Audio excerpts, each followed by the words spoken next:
question about, how did you get with co-sponsorship? I can start. Cool. Go ahead, Sam, you start.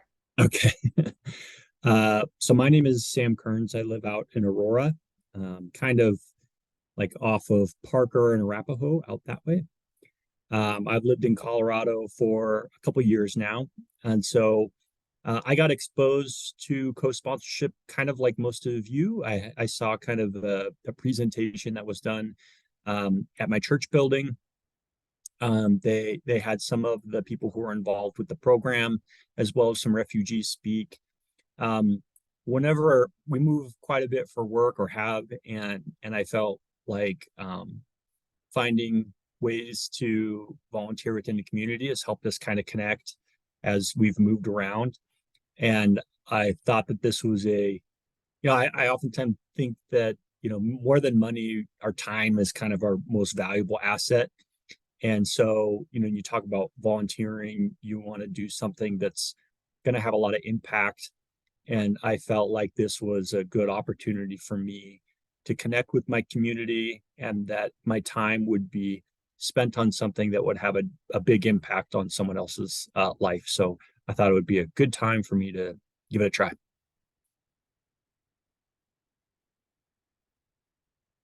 Hi guys, my name's Jenny Priest. I'm a member of the Denver Stake of the Church of Jesus Christ of Latter-day Saints. And we were trying to remember today, Kate, I think it was probably 3 years or so. We were approached by the ACC because we've had a long time relationship as a Denver Stake, not only through our different congregations, doing service projects with the ACC, doing different drives, hygiene kit drives, and other things. So we've had that relationship as well as on a personal level.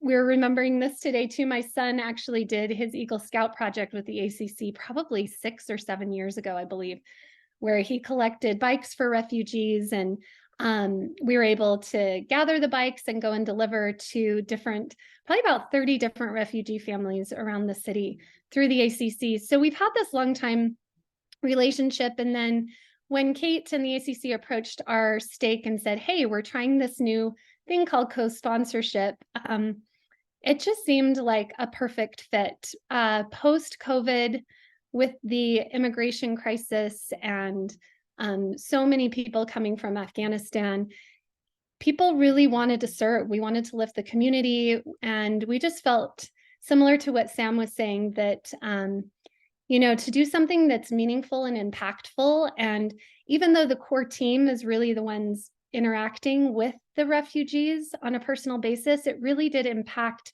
our entire community of faith community, just to hear the stories, to be able to donate, to be able to be a part of it. And I truly believe that at some point in our lives, we're all going to be strangers in a strange land, whether we're moving to a new city, a new country, or a new job, or a new community. And so I think it just builds that empathy and is really allows us to put our faith in action. So I'm just grateful that we had the opportunity to jump into this and to experience, such a meaningful adventure. So Thank you, Sam, and thank you, Jenny and Meredith. Keeping in mind the time, do you want to just jump in and share something quickly about your team and how you got involved? Just how we got involved. Yeah. It was mostly me. I just for a long time had really wanted to find a way to give back to refugees in particular, because I had seen firsthand my parents took in some refugees and had them live with them for a year and a half.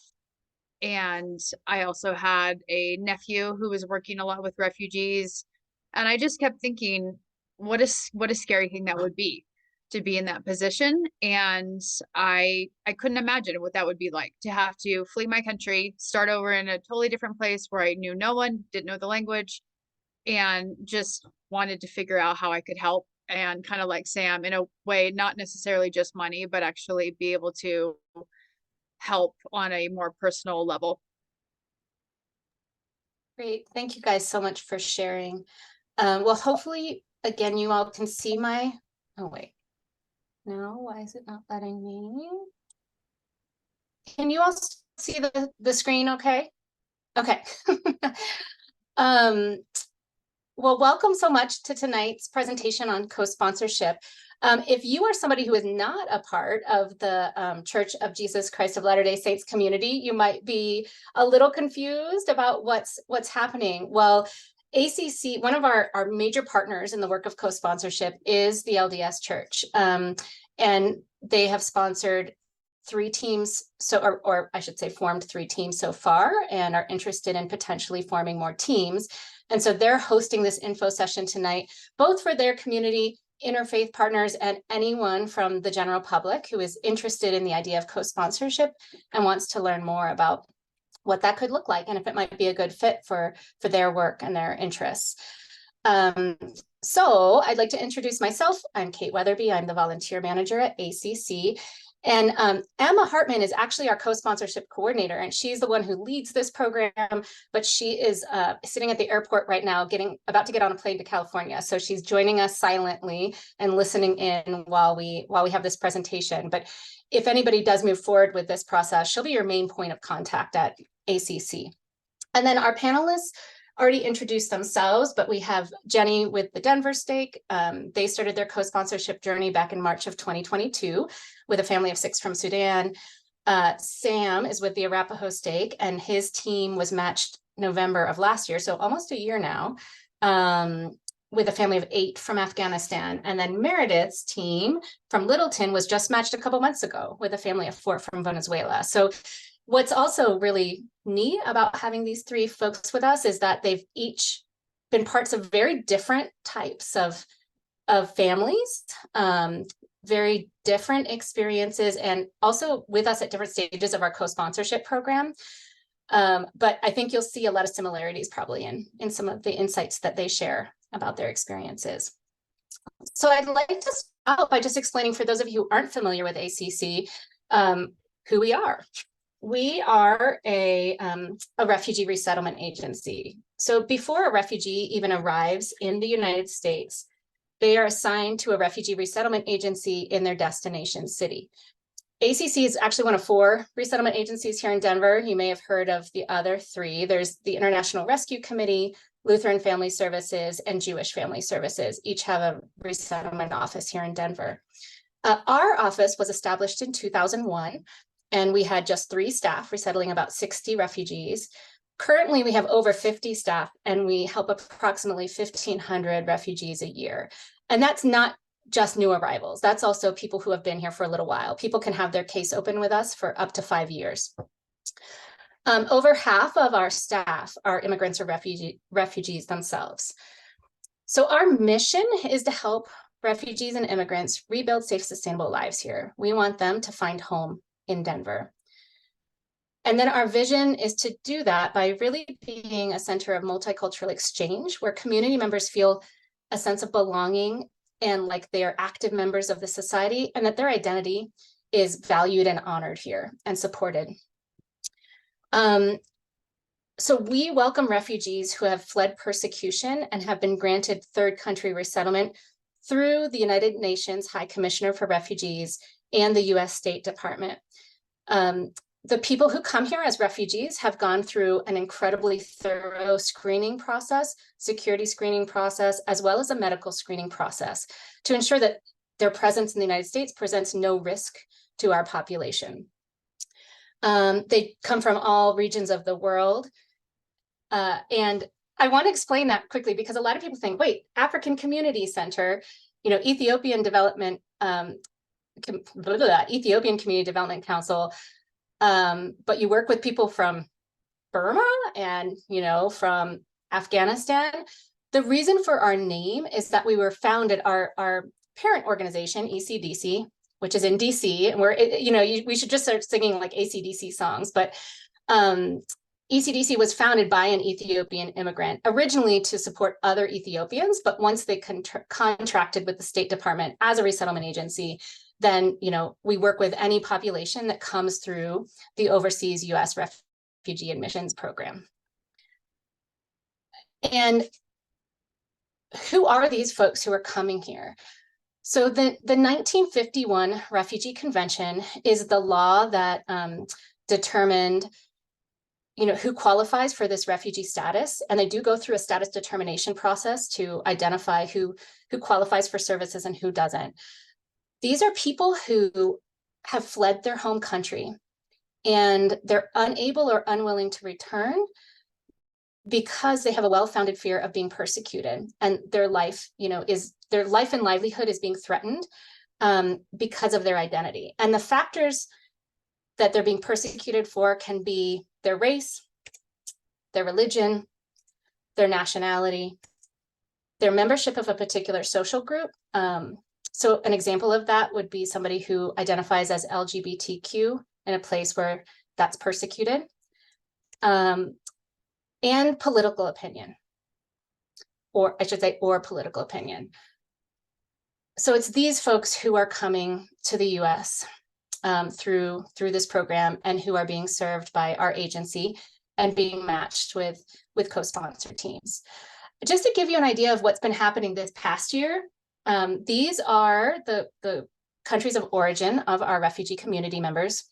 This data was pulled earlier this summer, but it holds true generally as far as who's coming.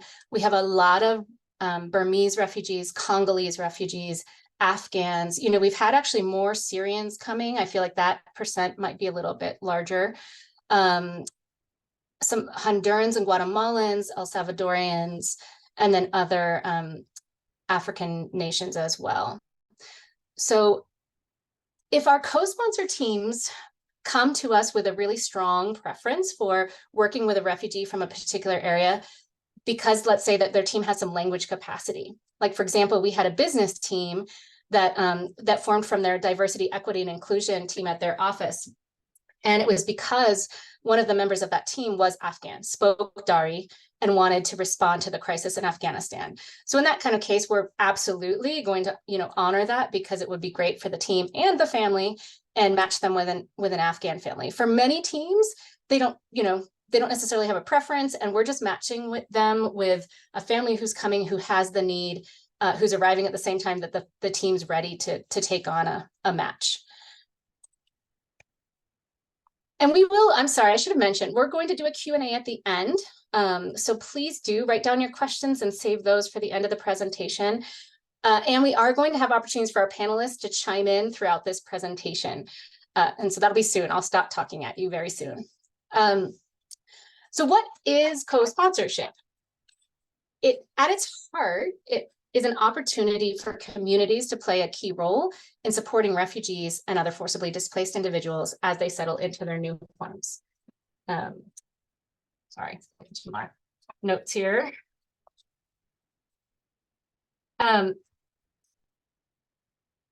The way it works is a resettlement agency, again, identifies a group of volunteers, and then pairs a group with a refugee family. And that group provides clearly defined financial, in-kind donations, and volunteer services to support the family's welcome and integration over a set period of time. The work of co-sponsorship is to partner with ACC to come alongside a family and offer that support and assistance as they learn their new home, become acquainted with culture, language, and their physical surroundings, and start on their path to self-sufficiency. And there are so many benefits of this program, both for the team, the volunteer team, as well as for the family. For the family, it really facilitates their integration by connecting them more directly to community members, thereby helping them build their social capital, build their social networks, understand this new society they're coming into so much better. And it also strengthens local community support for refugees and immigrants, because the more people you have, touching that family, like interacting with that family, the more people understand just the incredible strength, resilience, and skills and richness that these folks bring to our country. And then on the flip side, the volunteer groups engage with and reconnect to their local communities, oftentimes in ways that you don't anticipate. Like, suddenly you're learning your public transportation system if you haven't been using it. You're learning about benefits. You're learning about what safety nets we have in place for people who are in poverty that maybe you haven't personally explored before. And that just ultimately brings about stronger, more cohesive communities who better understand all of the different members that they're a part of. So at ACC, different resettlement programs do co-sponsorship slightly differently. And we have very specific criteria at our office. In order to come on board as a co-sponsor team, you have to have at least 7 volunteers who form the core group. And some groups have, like 30 extra people who kind of are there helping out and maybe providing some donations, which has been the case with a lot of the LDS teams. The whole kind of stake is involved, but there's usually that core 7 to 10 people who are really doing a lot of the volunteer heavy lifting. They are committing to walk alongside a family for 9 months and assist them in their integration journey. And then they do raise $3,000 in cash prior to being matched with a family. So that's something that is essentially donated to ACC when we know we have a match, and that family's scheduled to come in the next day. And that cash donation is co-managed by ACC and the team to meet the family's needs. And so that's never spent by ACC without collaboration with the team, identifying, where does this really need to go and how can we best support the family? And then there's a Nest a Home component where the team gathers all of the in-kind donations like furniture, which can be used, household goods, things like toiletries. And once a home is found for the refugee, they're the ones who set it up and get it all ready and put a hot meal in there and also stock like the fridge and the pantry so that families all ready to go in their new home in Denver. Okay, so we're going to break from me talking at you and give our panelists a chance to share. And in the interest of time, I'd like to finish the presentation part of this at 7:45, so we have a good amount of time for questions. So if our team members could keep your answers pretty brief, or sometimes maybe skip a question here or there, so we can keep things moving, that would be great. But the question we have for our panelists is, you guys already answered the motivation question. I think you did a great job with that. So maybe, was there anything you wish you had known from the beginning that would have helped? And that it would be good for anybody here who's considering this to know. I can start. Oh, go ahead. Oh, Go sorry, ahead, Jenny. Meredith. I was just gonna say, we started this process back in February, actually, of 2022. And for a lot of reasons, it took us a long time to get everything going. One was that I had some severe health challenges and I kind of had to put things on hold for a little while I figured those out. But because it took us so long, and the process does take a decent amount of time anyway, even without other challenges coming up, because there are different trainings that have to be done. I guess I just wish I would have thought through how challenging it was going to be to coordinate all of those trainings with that many people. We had, from the beginning, we had about almost 30 people who were going to help. And we were trying to do 2 teams to start. And because we had so many people, I thought about 15 per team was going to be great. So we thought, oh, let's do 2 teams.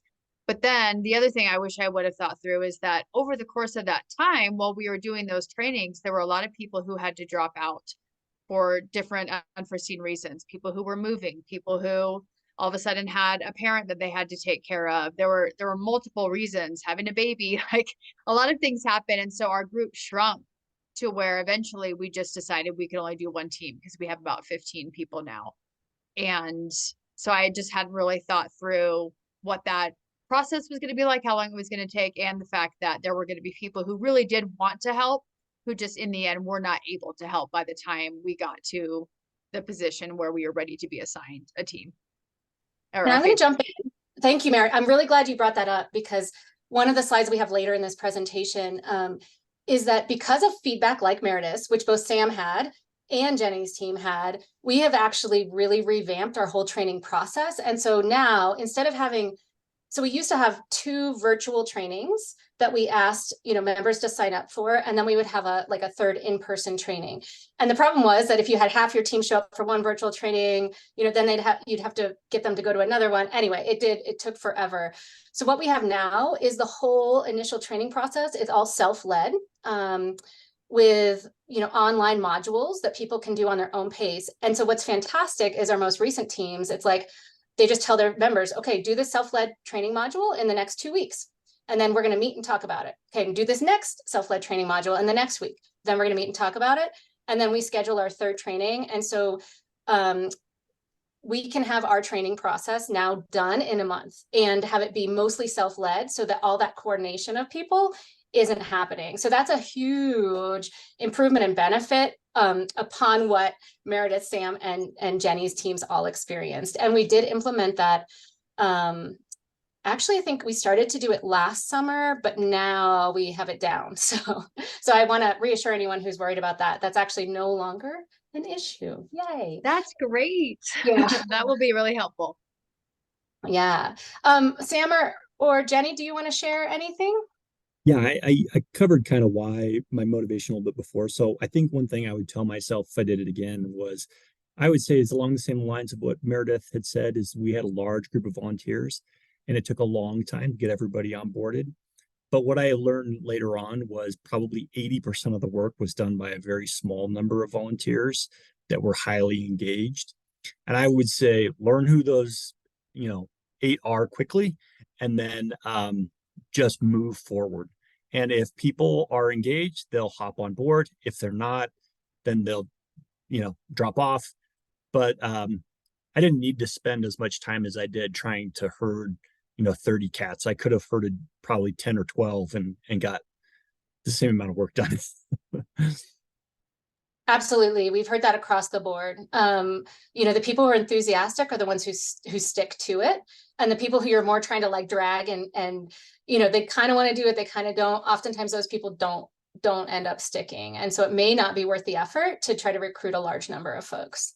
Yeah. Thanks, Sam. Jenny, anything? I'll just add that to that point, we actually started really small. We had 7 core people, and I will say, choose the right people and make sure they want to be there. And then it actually grew. We had the opposite issue, the opposite gift, I guess, because we did add on a few more who just saw this, because we had so many additional volunteers who weren't necessarily core members, but got background check and could do rides and different things. And so some of those were like, wait, I want to be more involved from, at a deeper level. So that worked really well for us. Just find the right people. And also, I was going to say, I think one thing that I didn't realize that I was grateful for is really tap into the community, the cultural community of the family that's joining you. Like, it was a gift to be able to connect to our Sudanese friends that we have, because we had a Sudanese family. So the night they arrived, one of our friends was able to bring a Sudanese meal to their apartment and to welcome them. And it was great to engage with their culture and the friends who are already here, and really tap into that community, for better or for worse sometimes. But it really is a gift to be able to build that connection to and use those resources. So that was something I was really grateful for, that we learned and grew. Yeah, thanks for that, Jenny. That's a really cool insight too, because I think that's, again, one of the big benefits of co-sponsorship is you learn, as I already said, you learn about your local community, right? Like, you may have not been connected to the Sudanese community at all. And then suddenly you realize, wow, there's this huge group of folks here who I know nothing about. And then you also learn about their culture, their customs, their food, which, happens with every single co-sponsor team we have. We learn as much from them as they ultimately, learn from us about how to integrate into life here. And so I do want to talk a minute about motivation for this work. Why would you come into this work? And what are some beneficial motivations and some that maybe aren't as helpful? Again, one of our biggest values in this is helping these families find their life and their home here, and honoring their identities, and honoring their strengths and their paths, and and allowing their goals and their life vision to take, you know, the lead on all of this. And essentially the team is just there as facilitators and teachers in that process of learning how to do that in the United States. So it's really important to not bring ideas of, you know, we want to change this person or this family to better fit into the United States. And that could be, you know, having a goal of conversion or proselytizing, or having this idea of like, oh, these poor people, we're going to save them, and we're going to, you know, make their life better by showing them the right way. An idea of adopting a family, you know, adoption mentality is very much of an adult adopting a minor who does need that guidance, not an adult working with another adult who, again, is being taught systems and structures, but not how to live, if that makes sense. And the beneficial motivations, which I think our team members did a great job of lifting up, is, you know, wanting to just, having the time, wanting to give to a family, having their faith as a foundation for why they want to do that work, coming in partnership together to support somebody who maybe in a very terrifying, usually is in a very terrifying time of life, and knowing that that very well could be you, right? And wanting to give that love and that care. And then we have corporate social responsibility on here because we have had a few business teams who have come into this work to do it as a diversity, equity, inclusion goal, or corporate social responsibility, and say, let's give back, let's figure out how to support our community. And then, you know, maybe just having that time and energy and love to give. So what does this mean? You have this group of 7 people.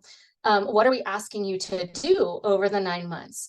So the 7 people are divided into teams, and we do have, you know, basically 1 leader kind of per team, and maybe a couple support people. And the initial thing is just welcoming, is housing and welcome. So helping gather those donations, helping prepare for the family. We do often ask the teams to help us figure out housing for the family, because oftentimes we're trying to put them geographically somewhere near to where the team is, if that's viable. You know, we want to make sure it's somewhere that they're going to be able to thrive, and there's public transportation and jobs and potentially, you know, ethnic foods and community. So those are all factors to consider, but the team is really the ones coming together and figuring out those factors. Then kind of the next piece of it is health in school, getting them to their initial health appointments, getting the kids enrolled in school, providing support around the whole school process. As you can imagine, for somebody who doesn't speak English, which many of our families speak very limited English. We do also have some families who are pre-literate. The process of figuring out parent portals and emails from the school and registration is incredibly complex and confusing. And so our teams have done a lot of work in that area. Transportation, both in the sense of in the first couple of months after arrival, was particularly the first 30 days, the team is really the ones helping families get to and from appointments, to and from the office. And then they're empowering the family to get around by themselves, which is often through public transportations, and sometimes using, you know, bikes, bike paths, that kind of thing.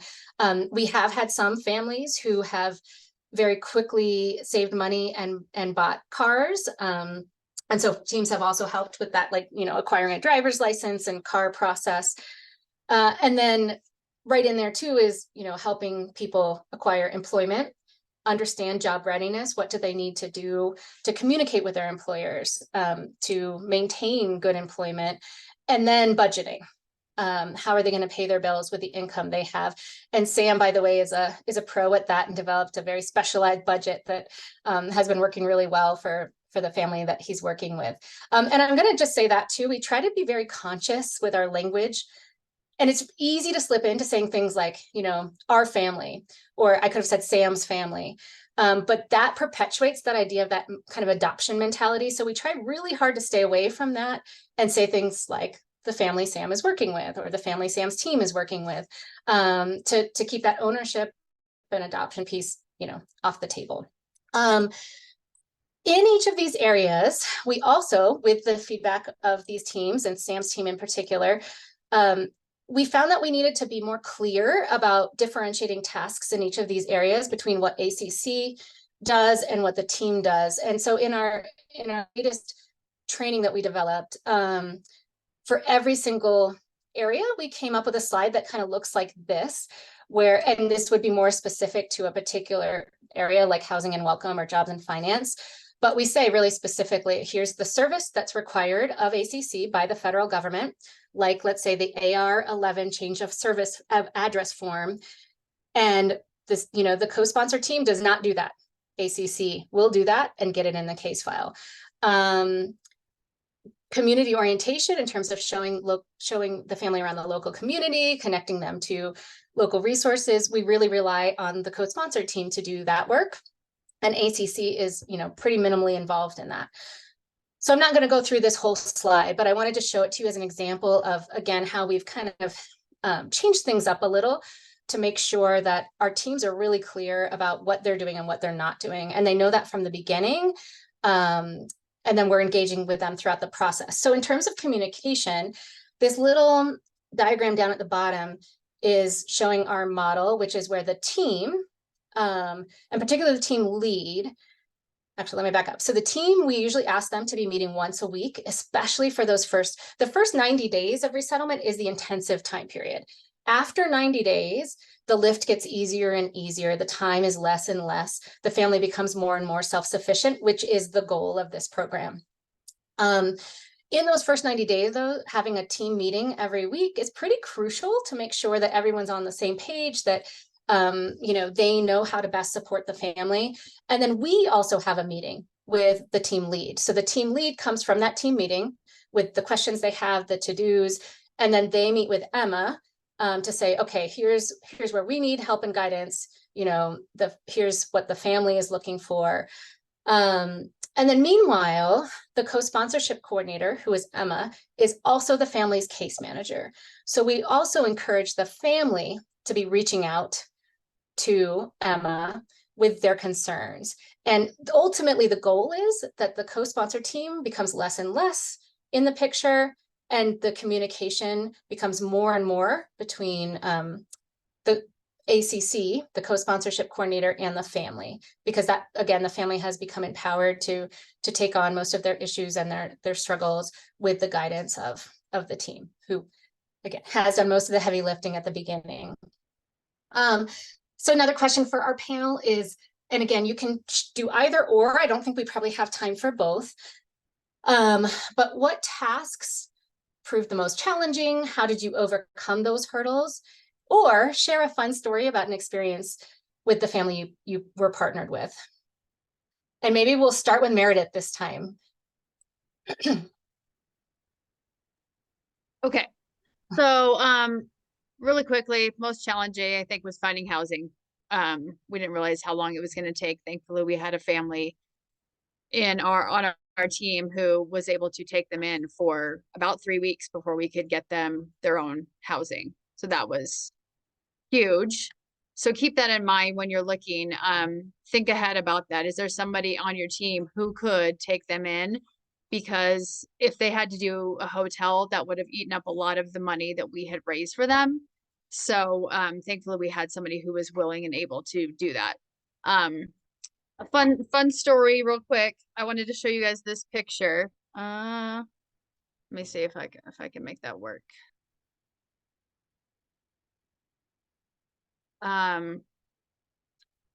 We were talking, I was helping the mother. She is not a single mother, but her husband is still back in South America. And I was helping her with her resume. And we were trying to put down how much she was making at her previous jobs. And, there is a language barrier, but we're using Google Translate, and I know some Spanish, and so I'm trying to figure it out. And I'm like, this can't be right. Do do you really mean you only made $100 a month? Like, that's all you made? And she said, yeah, that is about what it equated to. And so I was asking her about what their money was in Venezuela and how does that translate to American dollars. And I went and I typed it in on the computer, and it was something like 100 Venezuelan dollars equals 0.01 American dollars, something like that, something crazy. And her daughters were there with us at the time, and they all started laughing. And they said, oh yeah, again, this is all in Spanish as they're telling me this, that the Venezuelan money is worth nothing. Like people just don't even use it for money because it's worth nothing. And I don't know if you guys can see this. This is little purse they made out of Venezuelan money.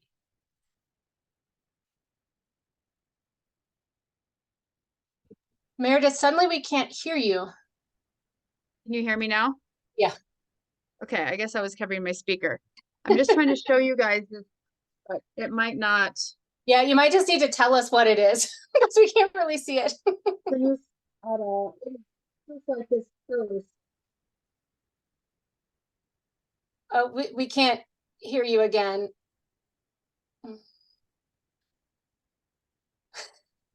Anyway, they just used their money and they braided it into a purse because it was worth nothing. And so it was like it was better to use it to make a purse out of it than to actually spend it because you can't really do much with it.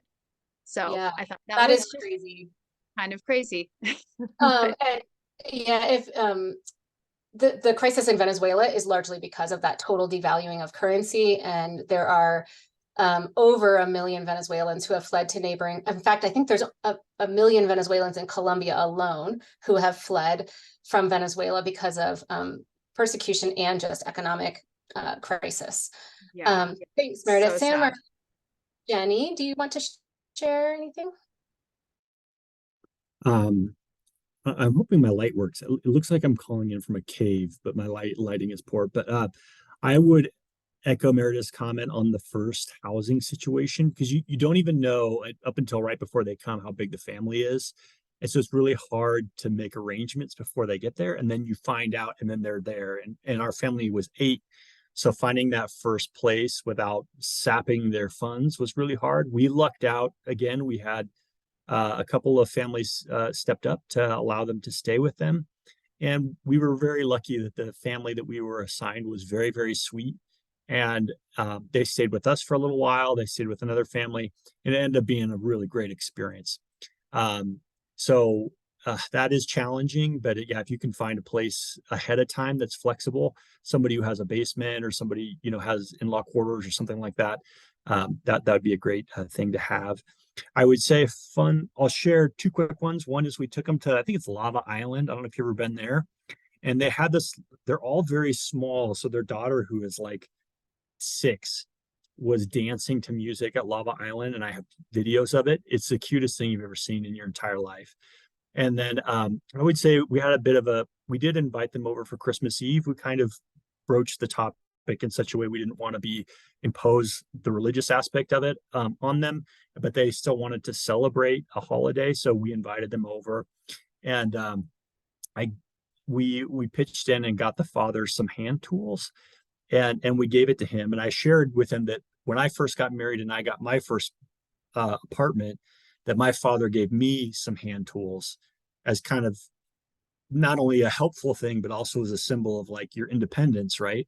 And I shared with him that, how independent he had become in this new country, and that we wish the best for him. And it was a very kind of emotional moment for both of us. And even now he calls me brother, and we have a very close relationship. And I think the families you get involved with, you just form a very special bond. So it was a really nice moment. Oh, that's lovely, Sam. Thanks for sharing that. And Jenny, do you have something? Yeah, I was going to say, one of the hardest thing, I mean, there are many things that are challenging. It's just, it's a big lift with these families coming in. Our family actually was a family of 7 with no parents from South Sudan. And that was a big challenge because they were kids, and employment was probably one of the biggest challenges, and still is a little bit, trying to help not only find and apply, and again, all of those apps, and you have to go through all of those like tests now where like, how do you view this picture? And like, are you more likely or less likely? And when you're dealing with language difficulties and reading difficulties, like there are just so many hurdles to jump through. But in terms of, and also timeliness and transportation, getting to the job interviews and getting to the places. But again, when you think about like what we're able to overcome and what, like getting on the bus and the experience of my kids learning the bus system and getting on to ride to the Chick-fil-A down on Colfax, right? To help, you know, one of the daughters get to her job. Like those are powerful moments. And even, you know, one of the daughters was fired technically because she wasn't getting there on time. She kept looking at her phone. So that was a learning experience too. And that's kind of how you overcome some of these hurdles, right? You have gracious, amazing people who will hire them and help them navigate this. But at the end of the day too, that's part of overcoming the hurdle, is recognizing, hey, this isn't a right fit. I'm not doing what I need to do. And then looking how they grow and see that other opportunities. And now she's not at that one place, but she's working at an ice cream store and she's killing it. So again, I think that's just amazing and challenging altogether. And yes, Sam, we took him to Lava Island. That's a big win. We also, our family is Christian. And one of the first things we did was brought them over to our house with a couple other sponsorship families for Easter. And that was magic. It was magic having them, a little scary having them meet our dog. That was always, they kept calling him Monster at the beginning. And then of course we're best friends by the end, because culturally that's very different that we have pets. But just magical experiences, learning from them, eating with them, sharing in our culture. I mean, all of those, and even just the car rides, just listening to music and just being together. Like those are some of the most precious moments too. And thank you, Jenny. That's so sweet. Yeah, one thing to be aware of right off the bat is pets are something you need to know. Oftentimes refugees are coming from places where people don't necessarily have dogs as pets. And so that can be a really intimidating and scary thing. And so it's not to say that you can't, you know, host a family and have a pet, but you have to be really sensitive about that. So good little heads up. And I will say that the family with whom Jenny's team was matched was an anomaly. We've typically, if a family of minors comes, they go into actually a refugee foster care program through Lutheran Family Services. What was tricky with that family was they had one brother who was over the age of 20, and somebody overseas made the decision that that family, you know, could come unaccompanied by another adult.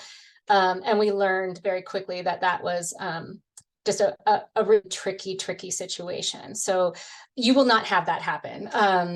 We, from now on, are basically making sure that any family is any children are either going into the unaccompanied refugee minor program or are coming with an adult.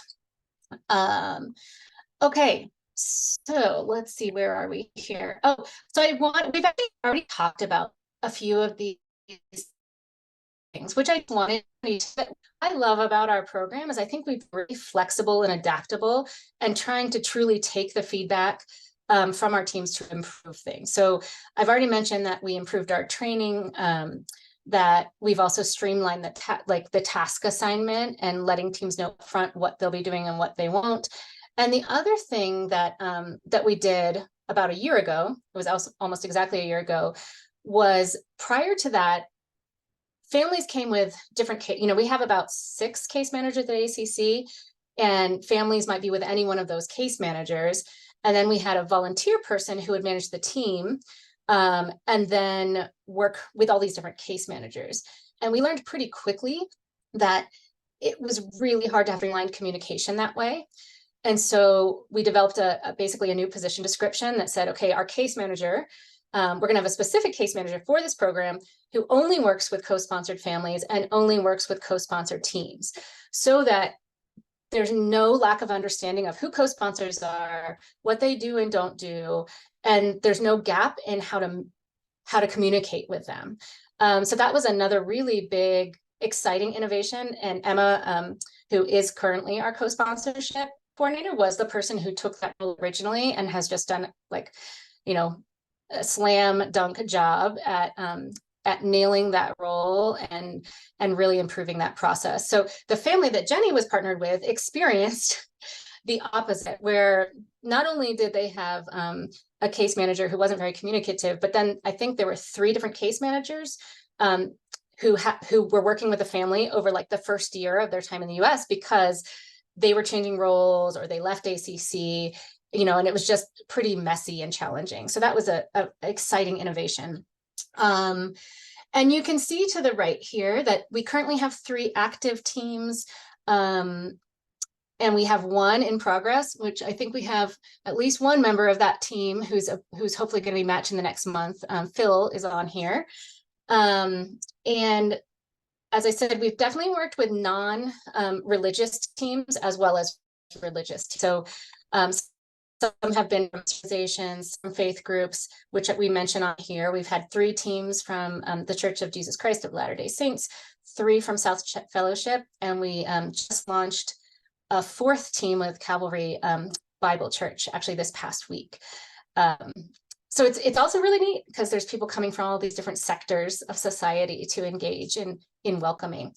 And I'm not sure if you know this, but this is actually Welcoming Week, which is an annual campaign to highlight this kind of work and to really celebrate those of you who are engaging and giving of your time and love to newcomers to this country.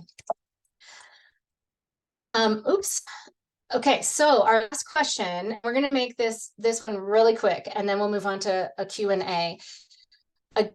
And it's quick, I know, because you have a lot to say, but what is a meaningful achievement or moment that will stick with you from this experience, or how have you personally grown, changed, or learned something from being a co-sponsor? And maybe start with Sam. A meaningful achievement moment, I would say, happened probably a couple months ago.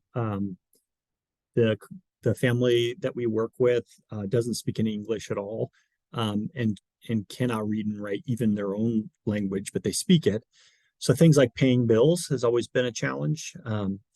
He's basically computer illiterate, so teaching him logins and where to click in a language that he's not familiar with is almost impossible. And I had a business trip and I was going to be gone almost an entire month. And so after helping him for several months, I kind of left him with a bunch of screenshots and things to do.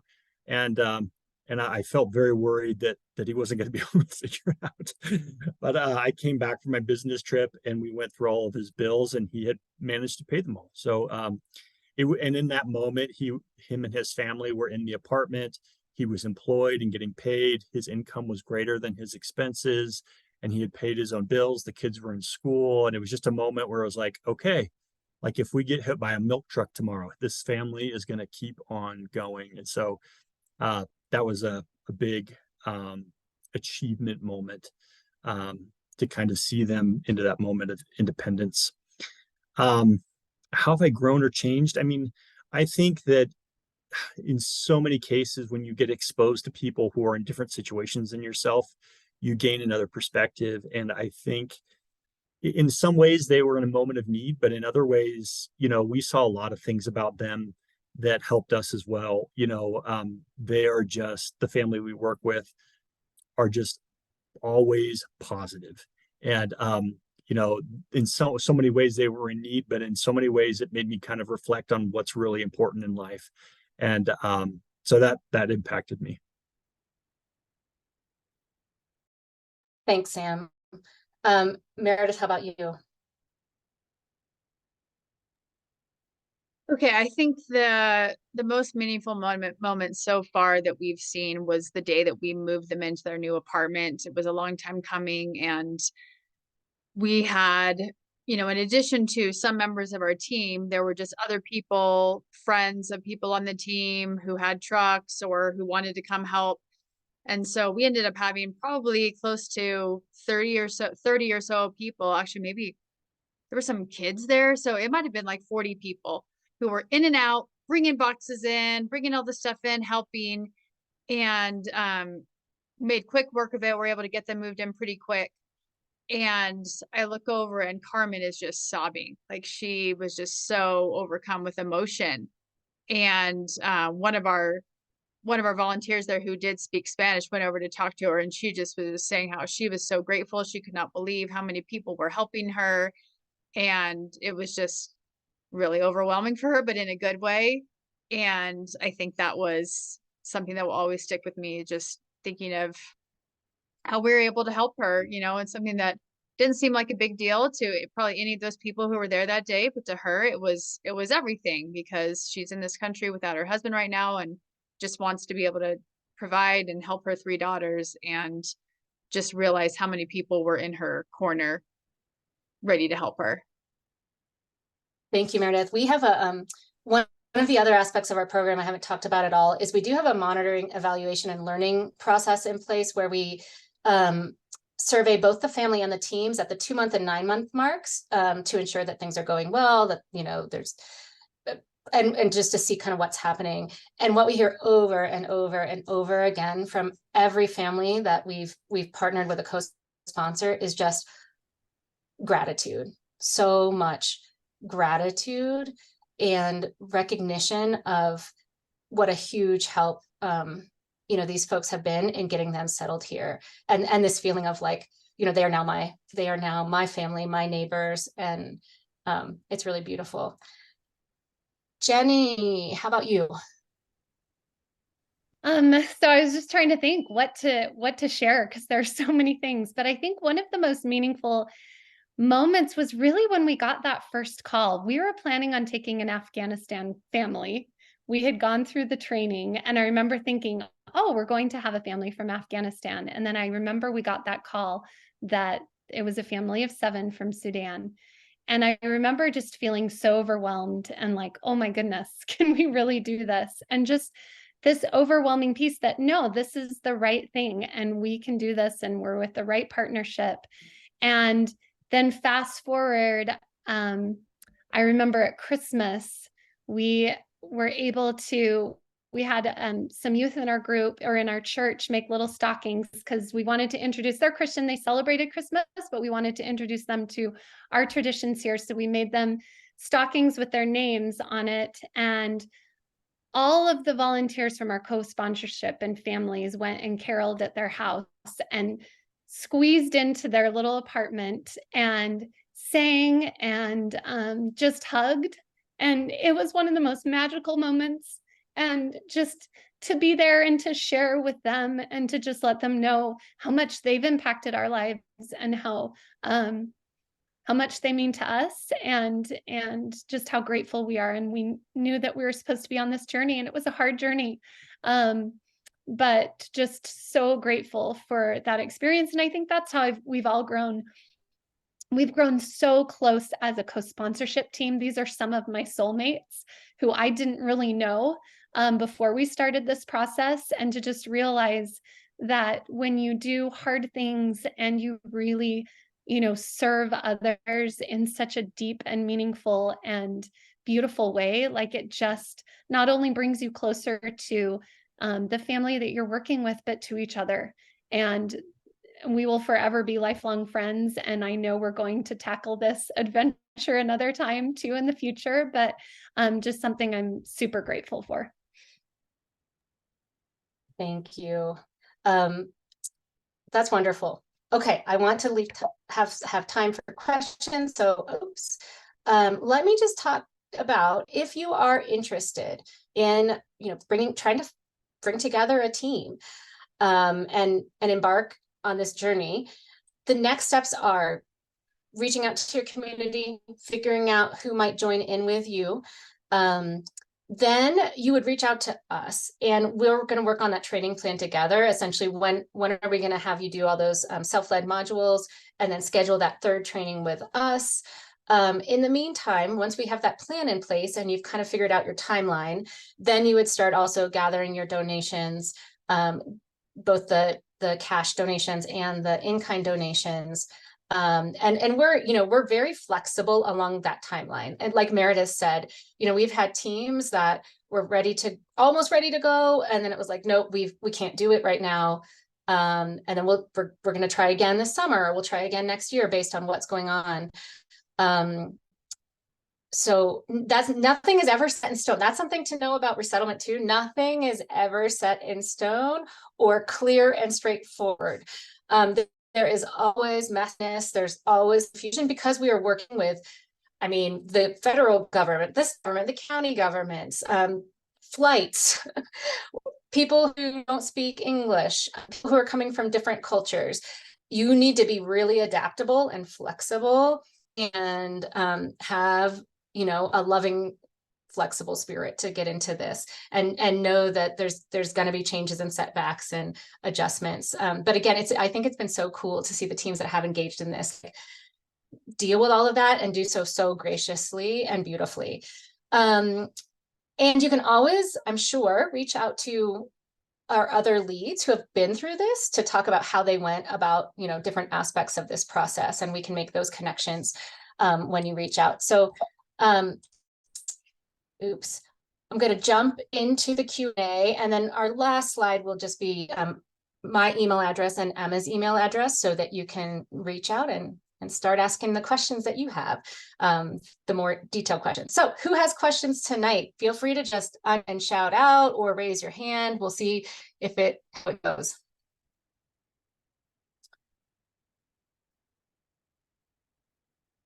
And the questions are of one of our panelists.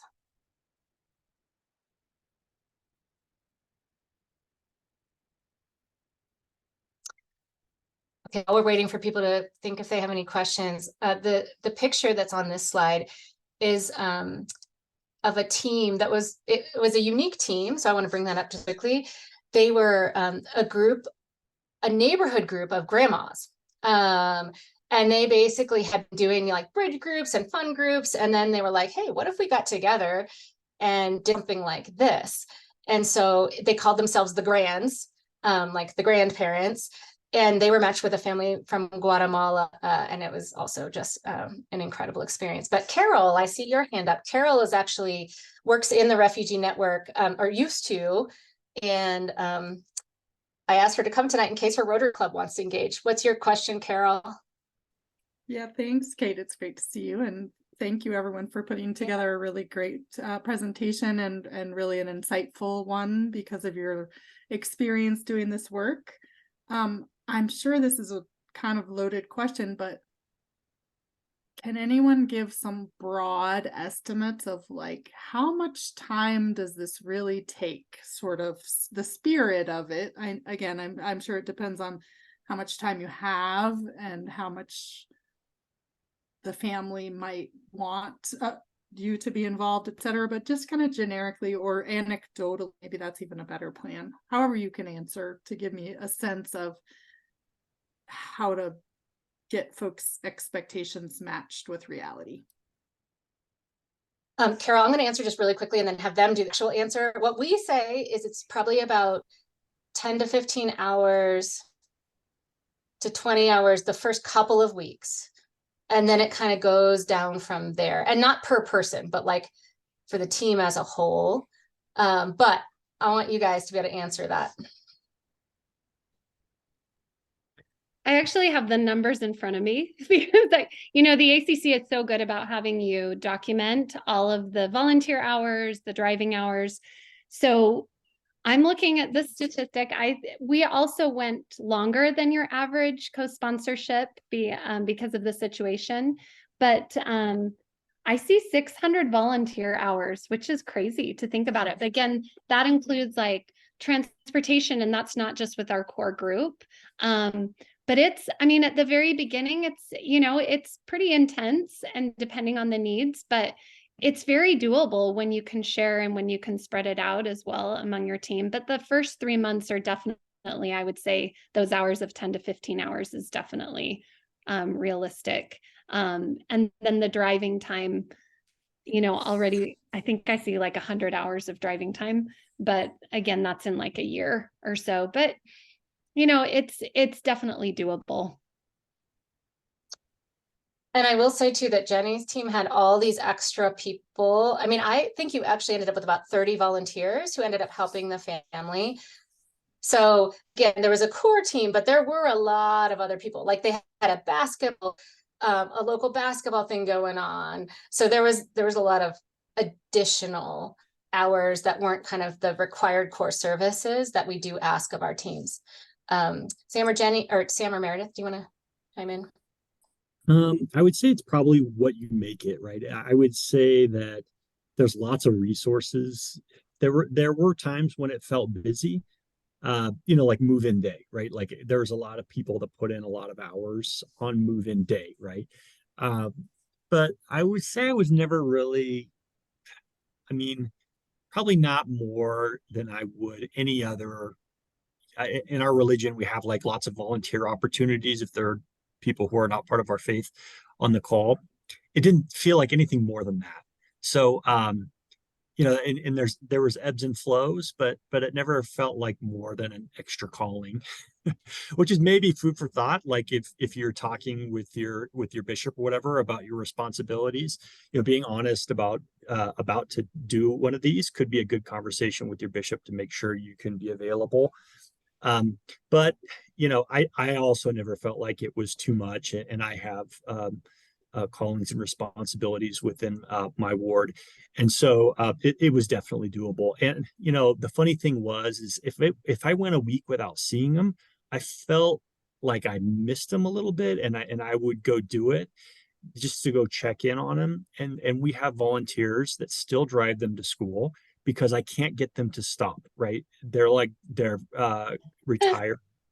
And I'm like, hey, it might be good. They've got bikes, the weather's nice, they can ride themselves to school. And he's like, yeah, but I just like to hear about their day. And so it never feels like a lot.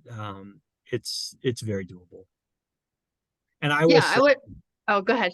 and Kate are very flexible and very understanding to every situation. There's very few situations probably out there where someone's like, hey, we want to help, but we have this situation, and they're not gonna, they're gonna find a way for you to fit in with whatever situation you're in. Yeah, I would agree with all of that. And I would say, yeah, 10 to 15 hours a week is probably a pretty good estimate. There's going to be some weeks, and we're just right about in the 3-month period. So we're still kind of in that peak time. But there will be some weeks where it might be a little less, and there might be some where it's a little bit more. That was one of the reasons I did want to have a pretty good sized team, why we have about 14 or 15 versus 7, because I knew there would be people who would be traveling at different times or might have something come up where they weren't going to be as available. And so in those subcategories, we have 2 people who are assigned to each one of those. And so that way there's always a backup there. And so I don't think anybody on our team would say that it's been too much, because we've tried to kind of spread things out and we all cover for each other. If there's weeks where somebody is gone, then somebody else picks up the slack. And I've just been so impressed with our team and just how everybody really has come together and has just pitched in wherever they can. And it has not felt like a burden at all, even in the weeks where it has been more hours than others. Thank you guys so much for that. I want to be conscious of time. It is 8:02, but Guy, did you have a quick question? It looks like maybe you did. I maybe just missed it, but is there a defined time period to wean them off of the helpful services? Did I miss that? And that's actually something else we've developed better, is we are trying to have 3 and 6 month-ish check-ins to say, okay, now how do we really start moving this family towards self-sufficiency? So our period is 9 months. We're actually looking at shortening it to 6 months. What we find is usually in the last 3 months, there's not as much to do, and the 9-month commitment seems intimidating. So some groups won't do it because of that. And it's like, well, actually there's usually the last 3 months is really just kind of hanging out when you want to hang out. Not always, but usually. And so I would say the first 3 months are the more intensive. Then the next 3 are where you're really working and we're guiding you in like, how do we make sure that, they're really getting on their own feet. So this isn't going to be like a lifetime commitment, unless again, those people who become like family and just want to continue engaging.